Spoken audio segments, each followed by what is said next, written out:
be a sponge, and then bring the juice.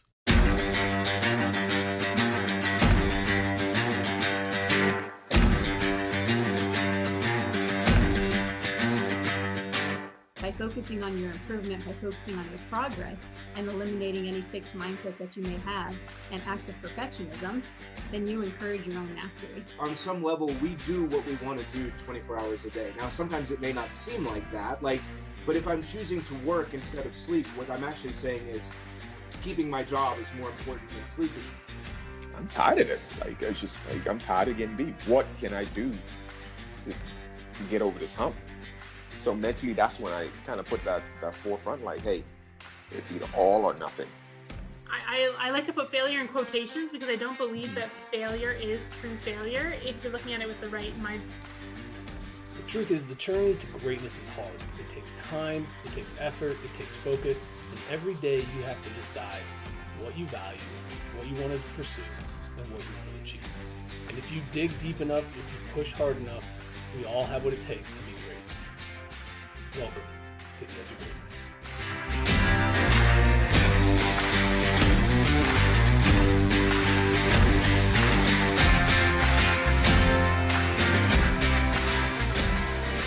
Hello and welcome to the Edge of Greatness with your coach, Charles Schultz. I'm excited to have you here. We are getting close to Christmas, and the big thing with the new year is taking the show to television. And before we get into the meat and potatoes of today's episode, I've got two things for you.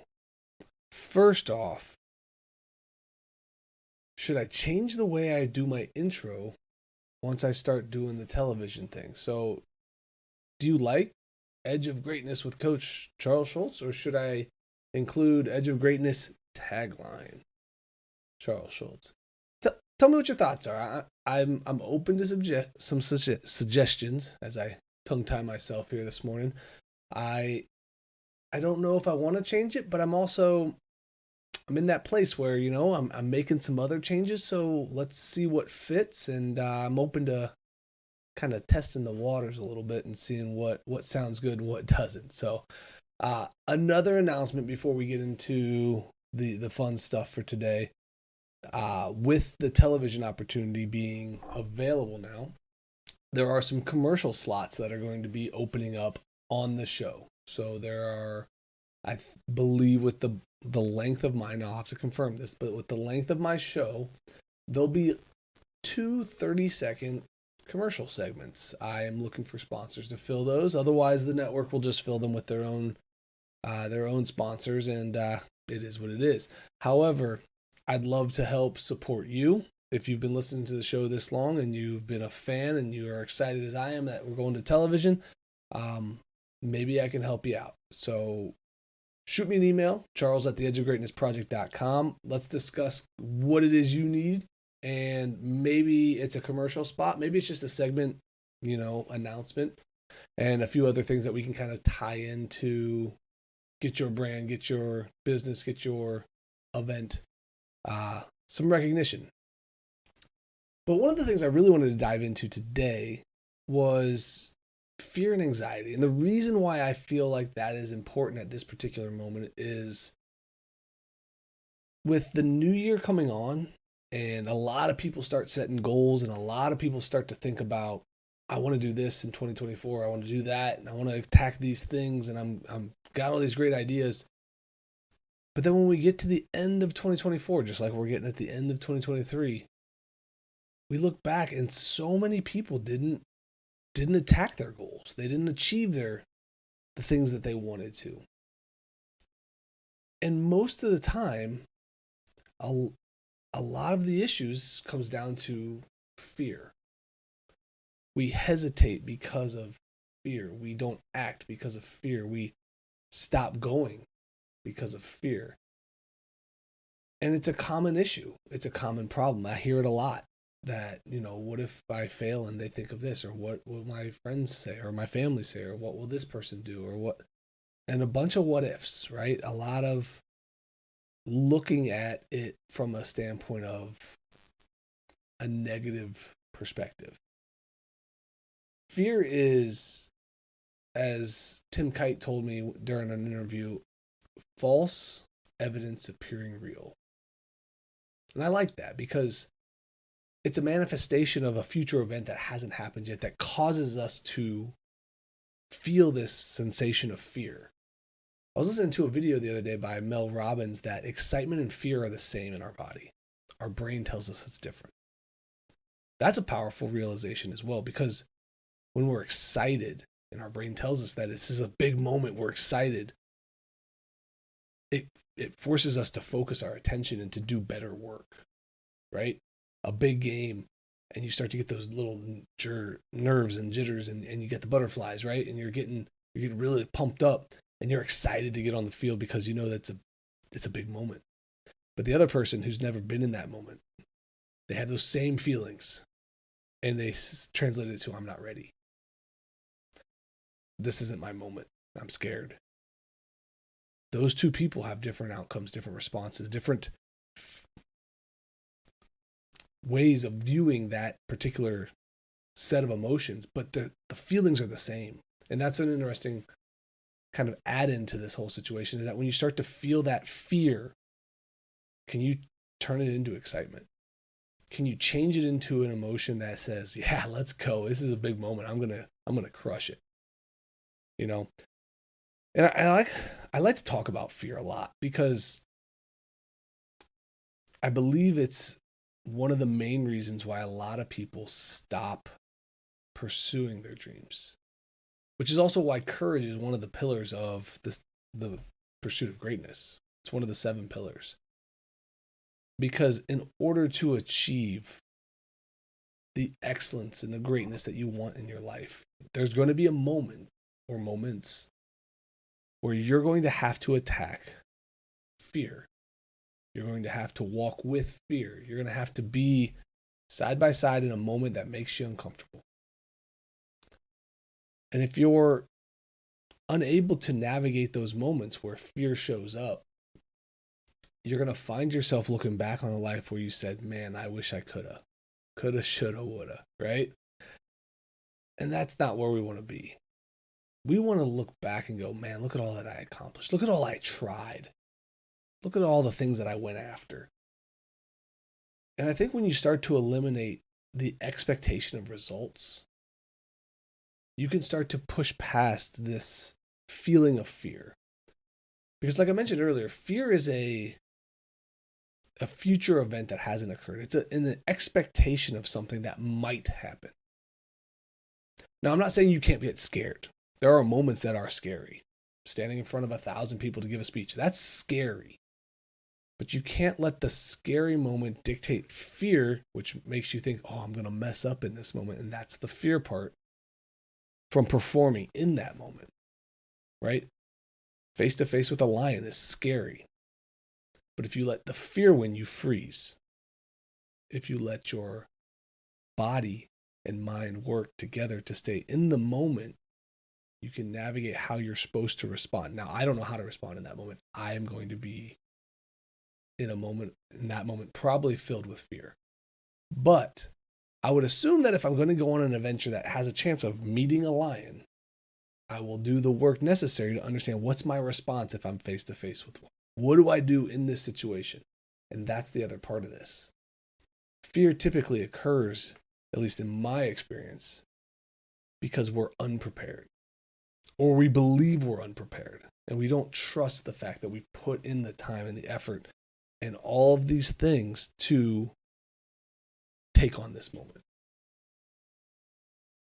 You can overcome a lot by preparing for something that might happen without worrying about it as a fear factor. I'm hoping that makes sense right now, because I'm a big believer that we should plan for potential obstacles. We should plan for things to go wrong. In the event that they do, we're prepared on what our response is. This is different than worrying about what might happen, right? We want to be aware of the things that could go wrong, but we don't want to dwell on them. We don't want to be stuck in the what ifs. So that way we can take action. So a lot of my experience with fear has come from taking chances recently, diving into places that I don't necessarily feel I'm ready to be in, but acting anyway. I believe I've mentioned this before once or twice, but I'm going to do it again. You know, I started the podcast without ever having done an interview or been on the mic or been in front of a camera. There was some fear there. You know, what if nobody listens? What if I sound terrible? What if I don't know what to say? What if I interview the wrong person? What if I don't know how to interview somebody? A lot of what ifs, a lot of things that could go wrong. At the end of the day, I decided that it's more important for me to grow, learn, and develop and just act than to worry about what ifs and what might. You know, the same is true with starting my gym, my coaching business. There's always going to be concerns, thoughts, things that push into your mind that say, don't do this. We're wired to protect ourselves. There is always going to be something that triggers that you probably shouldn't go there feeling. Now, when that happens, something that I've done to start to combat that is I ask myself, what's the worst that could happen? Am I okay with that outcome? And if it's, you know, one of those situations where I ask what's the worst that could happen and I mess up and people laugh, so, or I could potentially twist my ankle, I guess, in this situation. If I'm doing like a hard trail run or some type of physical activity, there's a chance of injury, I guess. Right? Now, there's a reason why I haven't skydived at this moment, because that carries with it a risk of death. That's more than I'm willing to take on. That's more than I'm willing to risk. I've got 3 young kids and a wife that I'd like to be here for. Odds of me dying in a skydiving accident? Slim. Not zero. And see, so this is how I evaluate whether or not the fear I have for a situation is warranted. If I were to have a thought that says, I'm going to go play in traffic, what's the worst that could happen? I'm probably going to get hit by a car. Let's not do that. That's a bad decision. We're going to go a different direction. But most times in this day and age, the fear is a fear of embarrassment, a fear of failing, a fear of not doing well, a fear of what my peers might think. Don't let those situations stop you from acting. What's the worst that can happen? You get what? You're embarrassed, and for a few days, people talk about you? Okay. I'd rather be in the arena making the mistakes than on the sidelines wondering what if I would have done it well? What if I would have done it right? Because you can't get better if you don't give it any effort and you don't give it any try. You can't cross the finish line of a race you never start. Go start a race. 2024, start some races. You may not cross the finish line in 2024, but I promise you, if you don't start, you won't finish. So take that for what it is. Start to attack some fear. If you have some bigger issues, some bigger fears, I'm not licensed, but I am a good listener. And I would love to help you navigate some of these issues. And if you are in need of somebody who had a little bit more help, a little more experience, a little more credentials, I've got those connections too. So once it's over my pay grade, I promise I'll pass it on to somebody who I trust and believe in can help you navigate this situation. So let's lighten it up a little bit though, because we're getting into the holiday season. I don't know how many of my listeners out there celebrate Christmas, but I know I do. And so I like to talk a little bit about the Christmas season. And I want to hear about your situation and your traditions. So if you're listening and you made it this far, which is awesome, appreciate you for being here. I want to hear, what is your favorite Christmas tradition? Again, shoot me an email, charles@theedgeofgreatnessproject.com, or drop me a DM on Twitter. I'm always on Twitter.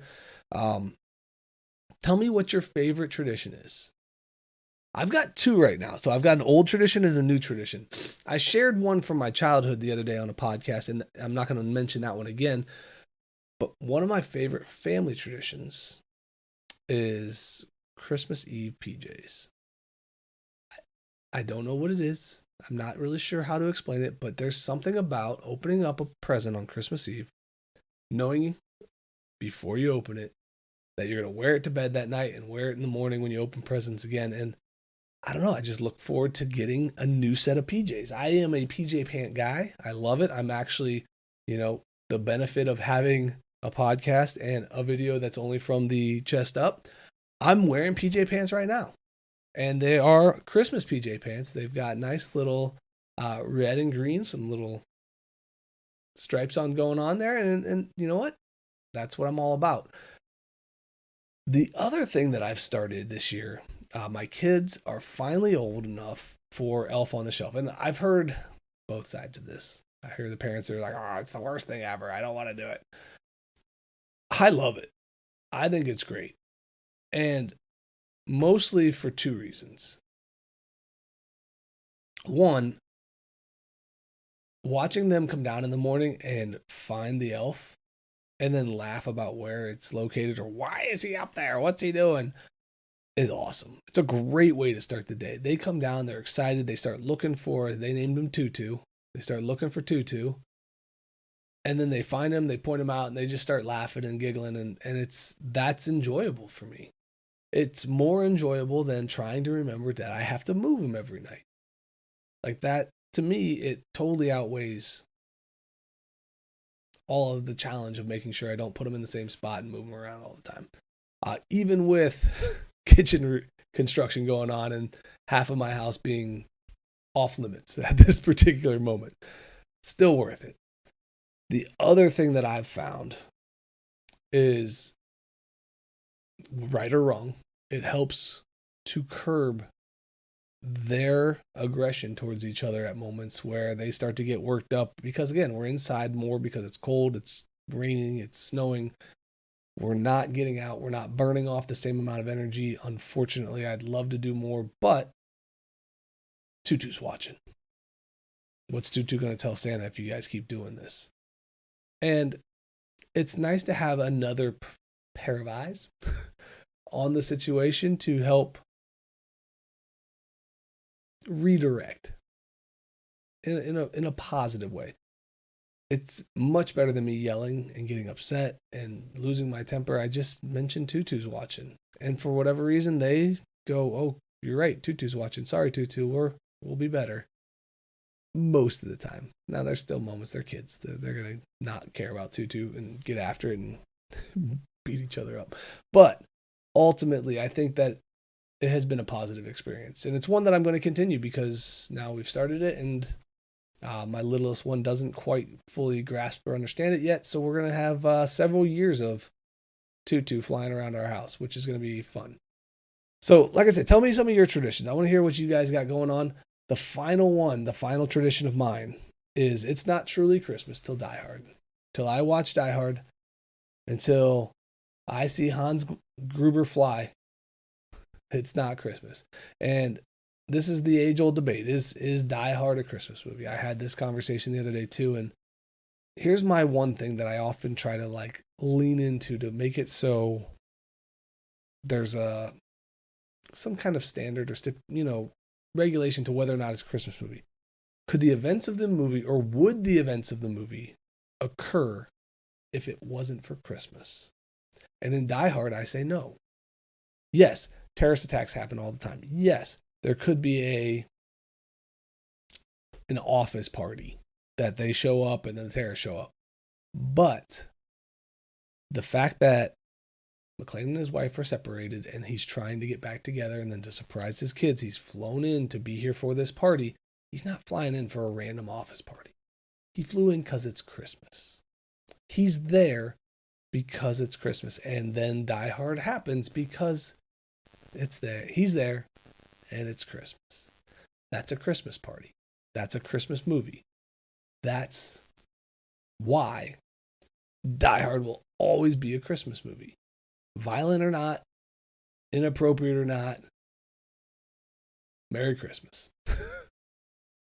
And for those of you who disagree, feel free to go up and hit that unfollow. No, I'm just kidding. I love the disagreement. So I'd love to hear why you think it's not a Christmas movie. If you can give me an answer that's as good as I think that my answer just was for why it is a Christmas movie, we might have to have you on and have a little debate, you know? So if you're someone in the camp that Die Hard isn't a Christmas movie, go ahead, share your thoughts, share your opinions. I'm going to make fun of them and laugh, but maybe down the road we can have a conversation about why you're wrong, and we'll go forward from there. So, but no, in all seriousness, I may not get another episode in before the new year. We'll see what the schedule kind of holds. I'm not holding my breath at this moment, but I do want to wish you guys a Merry Christmas. I want to wish you a Happy New Year, and I look forward to seeing you coming soon on television in 2024. Love you guys. As always, keep reaching for the stars. Fall flat on your face. Remember, whenever we fall, always get up. Thank you for joining us today on the Edge of Greatness podcast. If you haven't yet, please take a minute now to subscribe and review our show. Join us again next week as we continue to dig deeper into the key components of greatness. The path to greatness is never linear, so remember to keep pursuing greatness no matter what. Keep stretching your abilities, reach for the stars, and fall flat on your face. But remember, no matter what happens, whenever we fall, always get up. Until next time, I'm Charles Schultz, and this was the Edge of Greatness podcast.